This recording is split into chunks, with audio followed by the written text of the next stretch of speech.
दिख तो नहीं रहा स्क्रीन पे, वो नहीं है।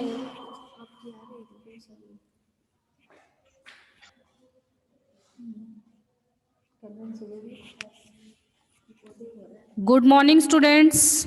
आदर्श बाल निकेतन उच्च माध्यमिक विद्यालय की ओर से कक्षा 12 की हिंदी की ऑनलाइन क्लास में मैं आप सभी का स्वागत करती हूँ। हम पढ़ रहे हैं आपकी पाठ्य पुस्तक जो है सृजन। अब सृजन जो है उसमें गद्य भाग हम कंप्लीट कर चुके हैं और पद्य भाग पढ़ रहे हैं, जिसमें फर्स्ट जो चैप्टर था वो अपन ने देख लिया है, जिसमें कबीर है, तुलसीदास जी है, कृपाराम खिड़िया है। और सेकंड जो चैप्टर था सूरदास जी का था, जो अपन ने पढ़ लिया है। तीसरा जो चैप्टर है अपना पाठ संख्या 3 नीति के दोहे रहीम, जिसमें हमने रहीम का जीवन परिचय और रहीम के कुछ पद जो हैं, दोहे जो हैं वो अपन देख चुके हैं। जिसमें अपन ने क्या क्या देखा है कि रहीम जी का जन्म कब व कहाँ हुआ है, इनके द्वारा कौन कौन सी रचनाएं लिखी गई हैं, किन ग्रंथों का इन्होंने अध्ययन किया है, किन पात्रों का इनके ऊपर प्रभाव पड़ा है। एक मुस्लिम होते हुए भी इन्होंने हिंदू ग्रंथों का अध्ययन किया, श्री कृष्ण की भक्ति इन्होंने की है और नीति संबंधित दोहे जो है इन्होंने लिखे हैं, जहाँ पर अलग अलग चीज़ों का महत्व बताया है। जैसे इनका जो फर्स्ट पद है उसमें बड़े को देख करके छोटे को नहीं छोड़ना चाहिए। दूसरा जो पद है कि हमें इस प्रकार के कार्य करने चाहिए जिससे कि एक ही बार में सभी कार्य हमारे सद जाएं, हो जाएं। तीसरा जो है एक ही चीज का अलग अलग जगह अलग अलग प्रभाव पड़ता है, स्वाति नक्षत्र की बूंद जैसे इसमें बताई है। चौथा जो पद था उसमें बताया है कि कार्य पढ़ने पर तो व्यक्ति कुछ और होता है, कार्य सद जाने पर कुछ और बन जाता है। और इसी तरीके से अगला जो पद था उसमें बताया है कि व्यक्ति की जो प्रकृति होती है वो कैसी होनी चाहिए, स्वभाव कैसा होना चाहिए, उत्तम होना चाहिए, उस पर संगत का कोई प्रभाव नहीं पड़ना चाहिए। और इससे अगला जो पद था उसमें बताया था कि जो अच्छे मनुष्य होते हैं उन्हें हमें बार बार मनाना चाहिए, चाहे वो कितनी भी बार क्यों ना रूठ जाए। इसी तरीके से अगला जो पद था उसमें अपन ने देखा कि पेड़ जो हैं कभी अपने फल नहीं खाते हैं, बादल जो है ये तालाब जो है वो कभी अपना पानी नहीं पीता है।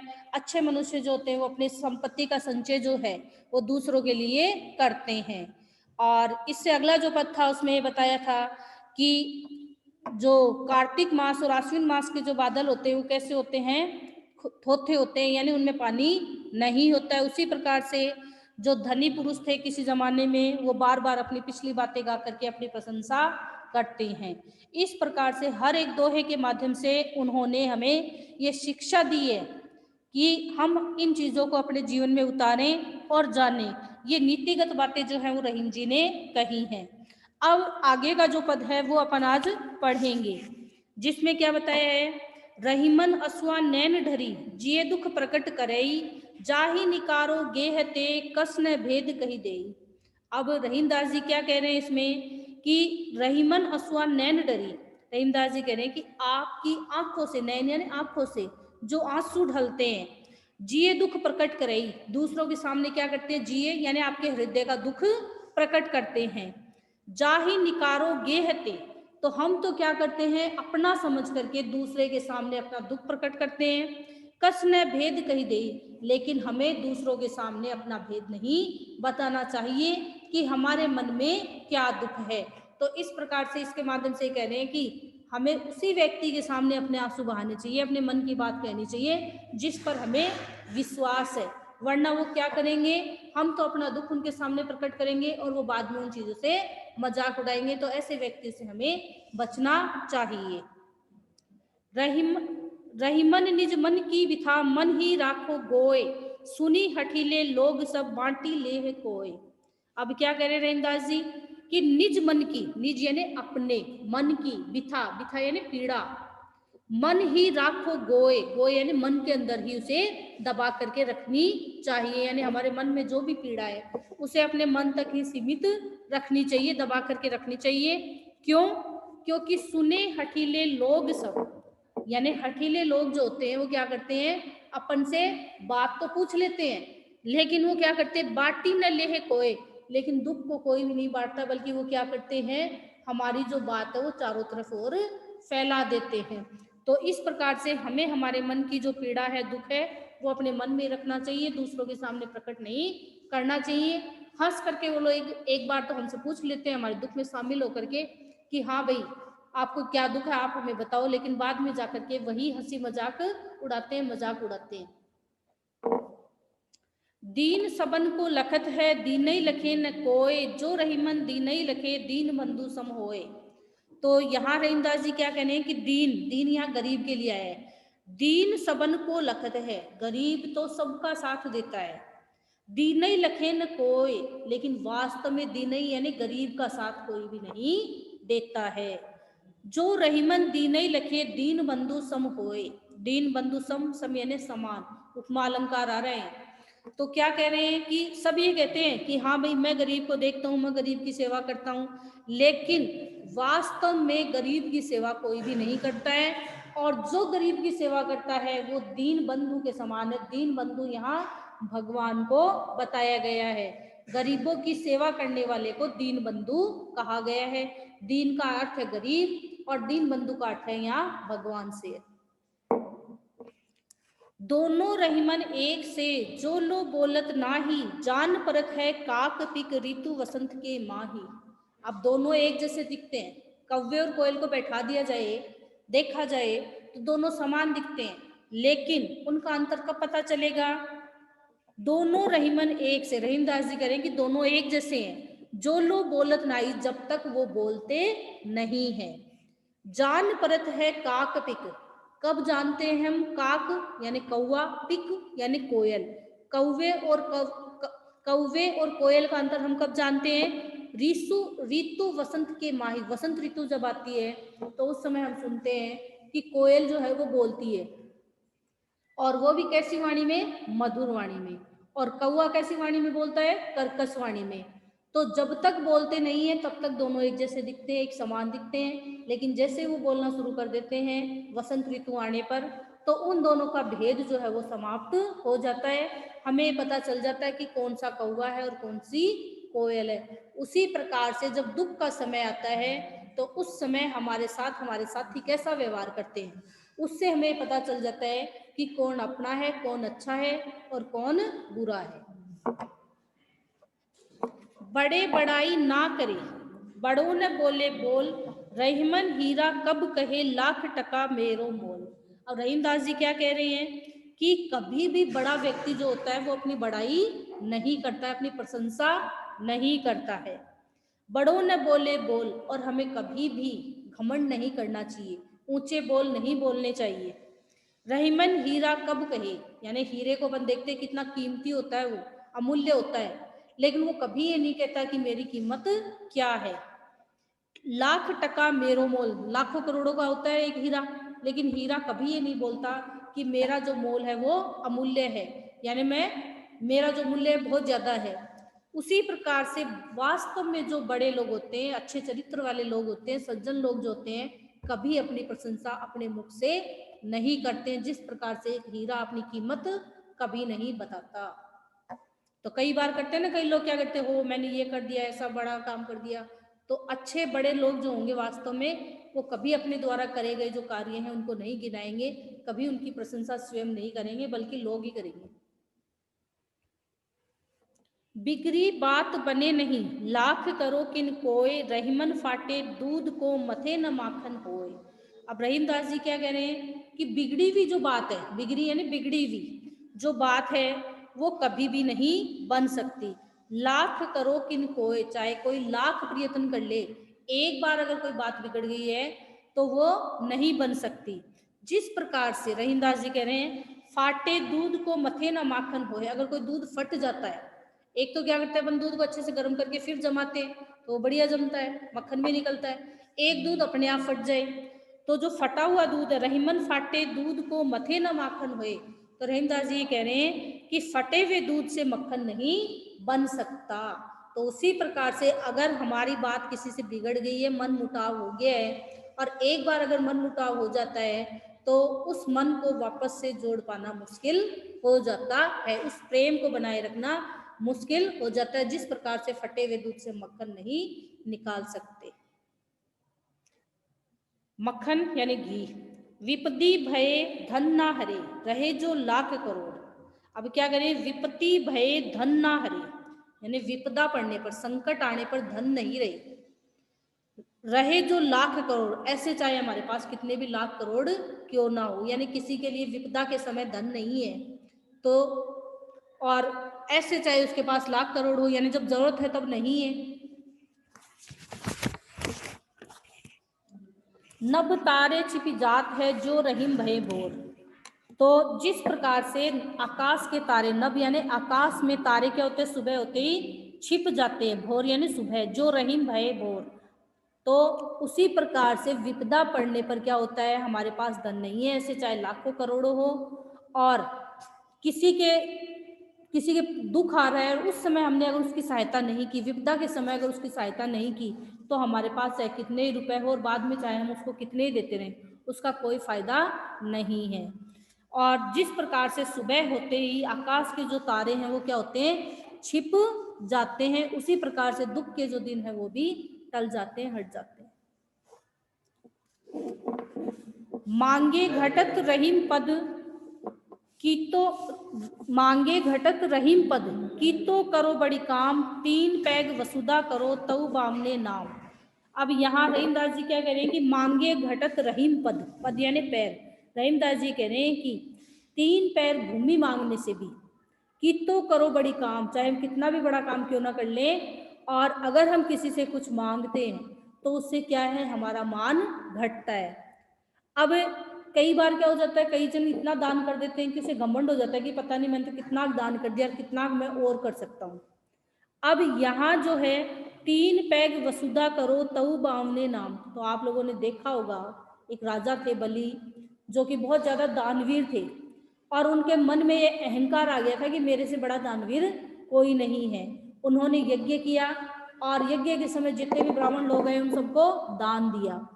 अब लास्ट में जो है श्री कृष्ण जी जो है बावन अवतार, यानी एक ओछे से व्यक्ति का बामन अवतार लेकर के आते हैं, ब्राह्मण बन करके आते हैं, और क्या मांगते हैं उनसे कि मुझे सिर्फ तीन पैर भूमि चाहिए, तीन पैग वसुधा करो, यानी तीन पैर भूमि जो है सिर्फ मेरे नाम कर दो, मुझे इतना ही दान चाहिए, तऊ बामने नाम, इस ब्राह्मण के नाम के कर दो तुम।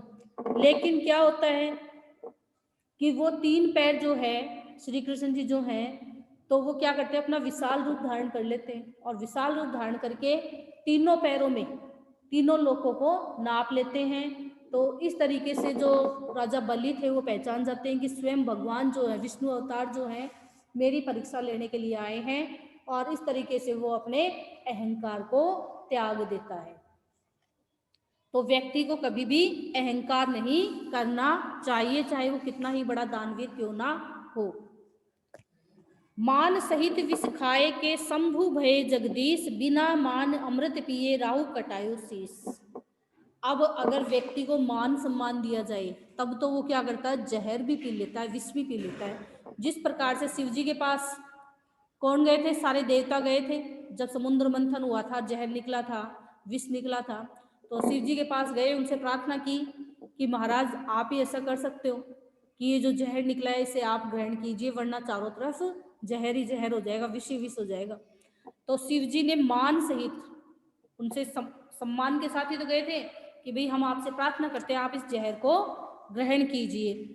शंभु भय जगदीश, तो शिव जो है उन्होंने उस जहर का पान किया, और वो क्या कहलाए, जगदीश कहलाए।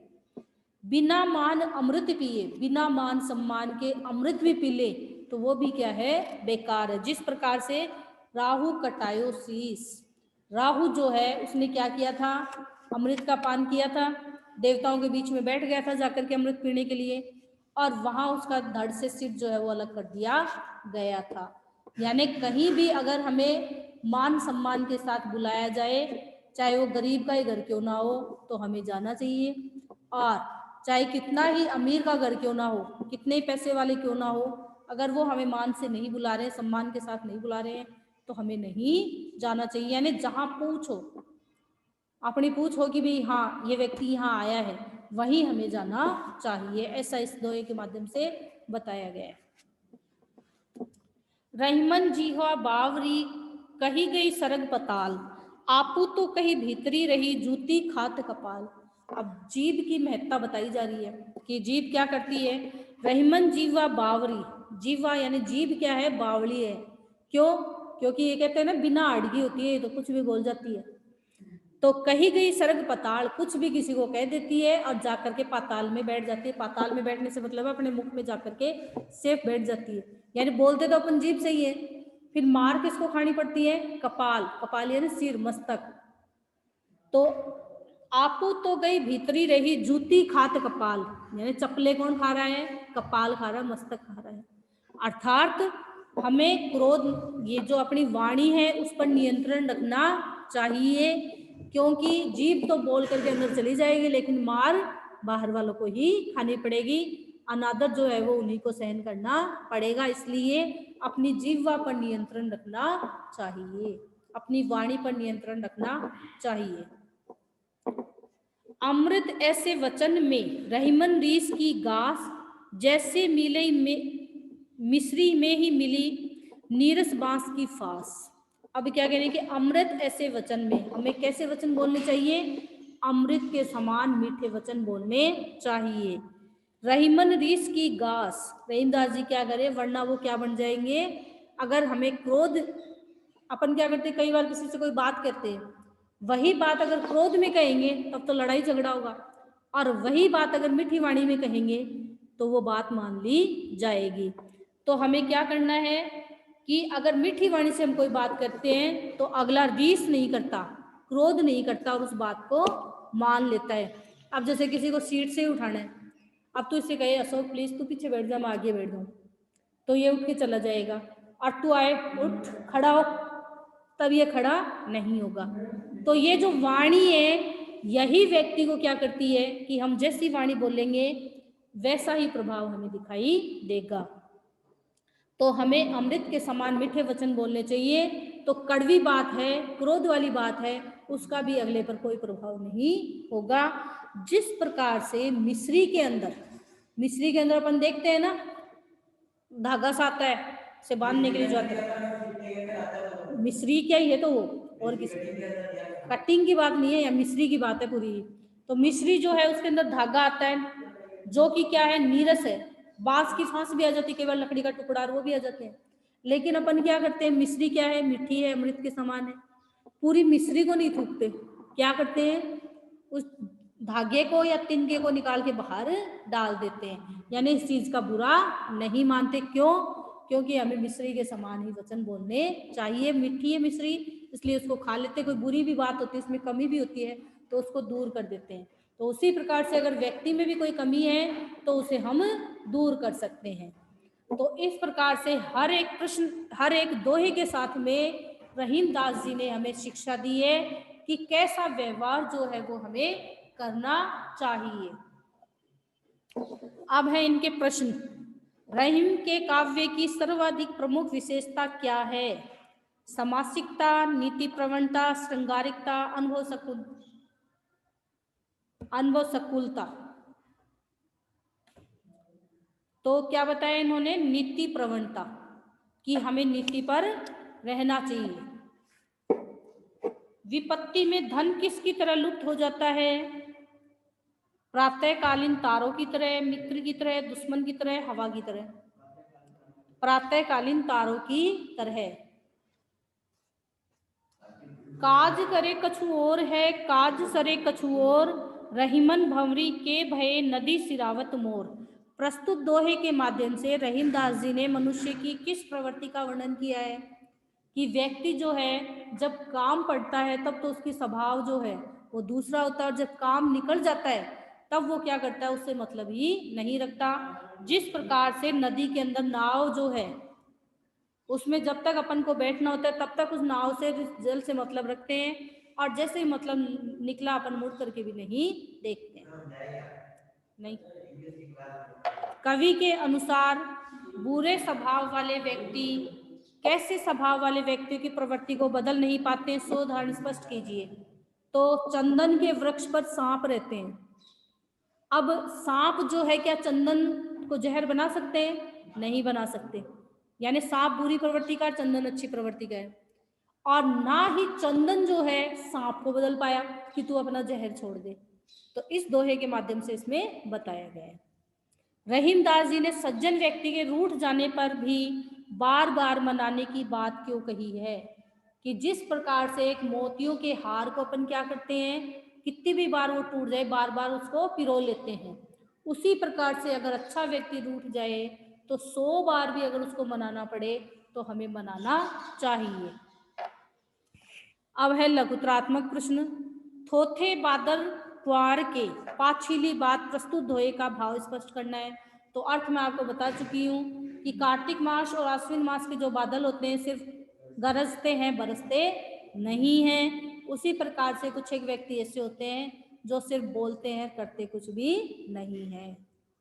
नीति काव्य के क्षेत्र में रहीम का स्थान सर्वोपरि है। इस कथन के विषय में अपने विचार लिखिए। तो जितने भी सारे पद हैं इनके नीतिगत पद हैं। आपका जो पाठ परिचय दिया हुआ है, पदों का परिचय दिया गया है, वहां से इसे लिख लेना इससे कैसा। तीसरा है, रहीम ने मनुष्य को अपने मन की व्यथा अपने तक ही सीमित रखने को क्यों कहा है? क्योंकि लोग क्या होते हैं, एक बार तो क्या होते हैं, दुखी होकर के उस बात को शामिल होकर के सुन लेते हैं और बाद में मजाक उड़ाते हैं। इसलिए हमें क्या नहीं करना चाहिए, अपने मन की जो पीड़ा है, अपने मन के जो आंसू है आंखों के, वो किसी के सामने भी प्रकट नहीं करने चाहिए। चौथा है, मांगे घटत रहीम पद तऊ बावने नाम, प्रस्तुत दोहे का कथन स्पष्ट कीजिए। तो मांगने से क्या होता है, व्यक्ति का मान घटता है, लेकिन कई बार जो है मांगने से वो मान जो है बढ़ भी जाता है। जैसे श्री कृष्ण जी का वामन अवतार जो था, राजा बलि के पास जाता है, उनसे 3 पैर भूमि मांगता है, तो देने वाले का जो मान है उसी को उन्होंने घटा दिया, उसका जो अहंकार था उससे उन्होंने मिटाया। तो कई बार दूसरों को शिक्षा देने के लिए, संदेश देने के लिए भी मांगना पड़ जाता है। व्याख्या, मान सहित विष खाए। तो ये व्याख्या ना करके आपको सभी पदों की व्याख्या करनी है।